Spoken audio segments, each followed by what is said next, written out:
আমরা জাপানের রাজধানী টোকিও সিটি থেকে প্রায় 450 কিলোমিটার দূরে তোয়ামা নামক একটি শহরে আমরা চলে এসেছি। অসাধারণ সুন্দর একটি শহর, আল্লাহ সুবহানাহু ওয়া তাআলার অপরূপ সৃষ্টি।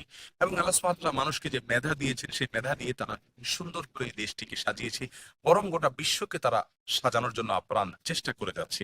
আল্লাহর এই যে অপরূপ সৃষ্টি, এটা দেখে চিন্তা করা, ভাবনা করা, গবেষণা করা এবং এটা দেখে আল্লাহ সুবহানাহু ওয়া তাআলার অস্তিত্বকে বোঝা, এটা মুমিনের ঈমানের দাবি। আল্লাহ সুবহানাহু ওয়া তাআলা কোরআনে কারীমের ভিতরে উলুল আলবাব বা জ্ঞানী লোকদের কথা বলতে গিয়ে বলেছেন, আল্লাযীনা ইয়াযকুরুনাল্লাহা কিয়ামান ওয়া কুউদা ওয়া আলা জুনুবিহিম, যারা দাঁড়িয়ে বসে শুয়ে সর্বাবস্থায় আল্লাহর কথা স্মরণ করে, ওয়া ইয়াতাফাক্কারুনা ফি খালকিস সামাওয়াতি ওয়াল আরদ, আল্লাহর সৃষ্টি নিয়ে যারা চিন্তা করে, গবেষণা করে, কল্পনা করে এবং সেখান থেকে আল্লাহর অস্তিত্বকে আবিষ্কার করে এবং বলে সুবহানাক, আল্লাহ আপনি পবিত্র, মা খালাকতা হাযা বাতিলা, আপনি এগুলোর কোনটি অনর্থক সৃষ্টি করেননি, ফাকিনা আযাবান নার, তুমি আমাদেরকে জাহান্নামের আগুন থেকে রক্ষা করুন। প্রিয় দর্শক, আল্লাহর সৃষ্টি থেকে আমরা শিক্ষা নেই, চিন্তা করি, গবেষণা করি, ভাবনা করা, চিন্তা করা এবং কল্পনা করা, সেখান থেকে শিক্ষা গ্রহণ করা, আল্লাহর সৃষ্টি দেখে চিন্তা করা, ভাবা, এই ইবাদতটি, এটা থেকে আমরা আজ অনেক দূরে সরে গেছি।